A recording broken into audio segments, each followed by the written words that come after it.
तुमच्या आयुष्यात देव आणि अध्यात्म याला किती तुम्ही एक काय म्हणतो तुमचं कनेक्शन त्या ह्याच्याशी किती आहे? बघ, अध्यात्म हे काय मला माहित नाही, फार मोठी गोष्ट आहे ती. पण मी देवभक्त आहे. आमच्या लहानपणापासूनची शिकवण, आई वडिलांचे आमच्यावरचे संस्कार तेच आहेत. कारण देवभक्ती ते देवभक्त होते, ते मी फॉलो केलेलं पुढे. आता देव म्हणजे काय हे मला माहित नाही, पण ती शक्ती आहे, ते शक्ती आहे, एक काहीतरी आहे की जे कधी कधी तुम्हाला हेल्प करत आहे, कधी कधी नाही करत आहे. पण अशी शक्ती कुठेतरी असावी, आणि ती आहे असं मला वाटतं. आणि मला असं वाटतं आम्ही एक बातमी अशी वाचलेली, म्हणजे जुन्या बातम्या जेव्हा परत येतात, जेव्हा अपघात झाला होता आणि त्या अपघातातून तुम्ही वाचलात आणि त्याच्यात एक हे आहे की मरणाच्या दारातून परत आले, कुठेतरी ती शक्ती असते. शक्ती म्हणजे शक्ती आहेच, ती त्याशिवाय नाहीच होऊ शकत. तो क्षण आज कारण आठवतो, कारण कारण ती कारण होती आणि बाबा माझ्या डोळ्यासमोर अंधार आहे, पण मी डोळे उघडून बघतोय, मी परत या जगात आहे, मी परत आहे. तेच झालंय ना, तेच माझं झालं त्यावेळेला ना. 3 दिवसांनी मी जागा झालो. 3 दिवसांनी मी गेलो होतो, म्हणजे काय, तो कुठे तुम्ही सिनेमाच्या शूटिंगला जात हा होता? शूटिंगला मी कोल्हापूरला जातो. आणि 3 दिवस आधी काय झालं, 3 दिवस आधी मी शूटिंग करत होतो, मी डे नाईट करत होतो मी,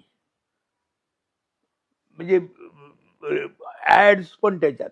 दिस इज गुड नॉट, म्हणजे हेल्थ साठी नाही चांगलं ना. चांगलं मी करत नाही असं कधी, मी केलेलं नाही आधी. पण त्यावेळेस मी यंग ना, आणि त्यावेळेस भयंकर उद्या असं केलं ते. त्याच्यानंतर मला ह्याला जायचं होतं, कोल्हापूरला शूटिंग होतं, म्हणजे मुहूर्तच होता. आणि मी रात्री जाणार तिकडे, मला म्हणाला एक आमचा प्रोड्युसर, त्यावेळेस हिंदीचं करत होतो मी शूटिंग, तो म्हणाला ये देखो ये सेट है ना, वो सेट लगाया है, ये बड़ा फिर से लगाने को नहीं होगा, मुझे एक सीन आपका बाकी, आप जब रुक जाएंगे ना तो अच्छा होगा. तो बोले नहीं लेकिन मुझे कोल्हापुर जाना है, वो भी बैठे हैं वहाँ पे, आपके मेरे पास टाइम भी नहीं है, फर्स्ट डे उनका, मैं कैसे करूँगा, सुबह तक पहुंचना चाहिए उनके. तो कोई बात नहीं, मैंने ट्रेन ट्रेन क्या जाने दो, मैं आप कार देता हूँ. कसं बघा, बोलवून आणलेलं आहे. आणि त्या कारमधून मी गेलो, नाहीतर मी ट्रेननी महालक्ष्मी झोपून गेलो असतो मस्तपैकी सकाळी. मग ती कारने गेलो, ती कार गेली, गाडी गेली, आणि ती पुण्याजवळ कापूर रोड जवळ ऍक्सिडेंट झाला. ऍक्सिडेंट मध्ये गाडीचा कागद आपण चुरमाळ करून टाकला सरकार, गाडीची अवस्था. पण माझ्या अंगातून खाजवल्यावर जेवढं रक्त येतं ना, समजा खरचटलं आणि खाजवलं, तेवढं सुद्धा रक्त नाही गेलं. हेड ऑन गेली गाडी ट्रकवर. हे काय आहे, ती शक्ती आहे. त्याच्यानंतर मी गाडीतून वास्तविक काय, गाडीचा असा चरमळ मी मरायलाच पाहिजे.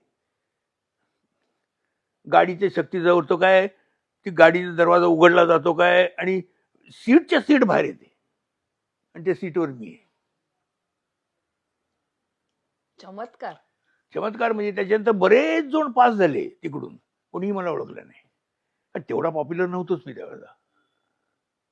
गाड्या चालल्या, त्यात कुलदीप पवार पण गेला गाडीने. हो, कुलदीप पवारचा मुलगा होता त्याच्या बाजूला बसलेला, तर त्याने बघितलं बरीच गर्दी आणि बघतायत, आणि मी बसलो होतो, कारण मी बेशुद्ध होतो. बेशुद्ध म्हणजे पण असा होतो की कळतंय मला सगळं, अशी एक स्टेज असते, कळतं मी तर सगळं, रिॲक्ट नाही, परत काय विचारत नाही माहिती असायचं. त्यामुळे कोण लोक मला भेटायला आले ते मला माहितच नाही 3 दिवसात, आठवतच नाही. तर ते मी तिथे बसलो होतो, गाडी गेली, तो म्हणाला बघू पोराला म्हटलं त्यांनी, आणि तो स्वतः न बघता गेला. तर कोल्हापूरला गेल्यावर त्याला कळलं की मी होतो तो परत आला. अशी परिस्थिती, मी बसलो होतो. ते जाताना एका बंगाली माणसाने बघितलं, अरे ये मराठी का कोई आर्टिस्ट है, हम पांच में काम करता, हमें देखा उसका, हम पांच में काम करता है. मग तेव्हा तुम्ही पॉप्युलर असणार. हमपांच म्हणजे तेव्हा घराघरात ना. पण नाही ओळखलं ना, काय असतं, लागलेलं वगैरे नव्हतं काय तरी पण असतं, आपली एक प्रवृत्ती असते, जाऊ दे ना यायला, कशाला होईल आणि आपल्याला अडकावं लागेल फुकट. काही जण घाईच असतील, काही जणांनी बघितलंच नसेल, असं होऊ शकतं ना. होऊ शकतं. तर ते 5 केलं त्या लोकांनी मला उचलला आणि मला ऑर्डिनरी एसटी मध्ये शेवटच्या सीटवर झोपवला बापरे. आणि तिथून 30 किलोमीटर पुण्याला एसटी मधून मी आलो. एवढं मोठं ऍक्सिडेंट झाल्यानंतर मला इकडे फ्रॅक्चर झालं होतं, स्पायनल कॉर्डला. त्या गाडीच्या हादऱ्यात मी 30 किलोमीटर कसा आलो. ते पण एसटी मध्ये.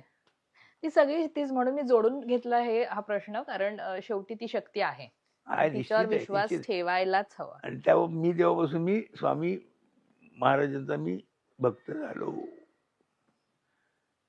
आता स्वामी महाराज बस, कलकोट स्वामी महाराज.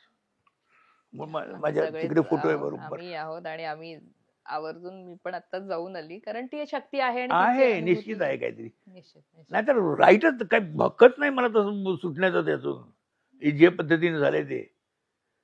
बरं तिकडे मला ससून मध्ये केलं त्यांनी, पुण्याला टाकलं. हा.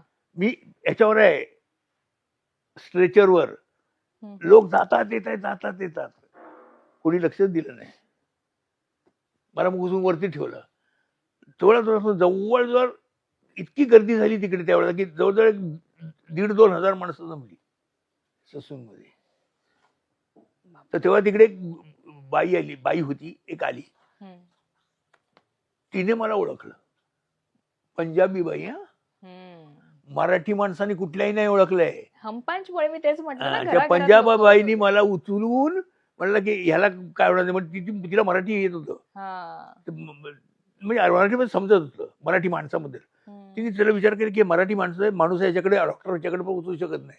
तिने तिकडून फोन केला की इथे कोण हे आहे, तर तिने पुन्हा गेस्ट हाऊसला फोन केला.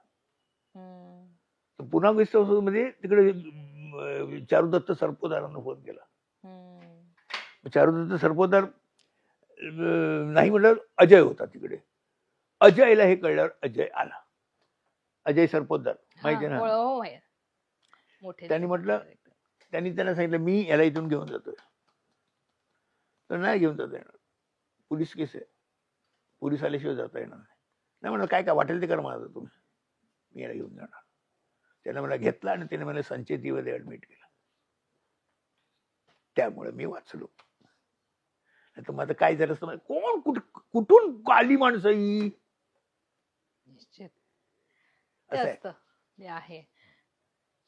त्यामुळे माझा हा विश्वास आहे, मी आहे देवभक्त माणूस आहे मी, अंधविश्वास नाहीये की हे की म्हणजे हे अमुक नाही. ज्या गोष्टी आहेत तेवढ्या घ्यायचं. एक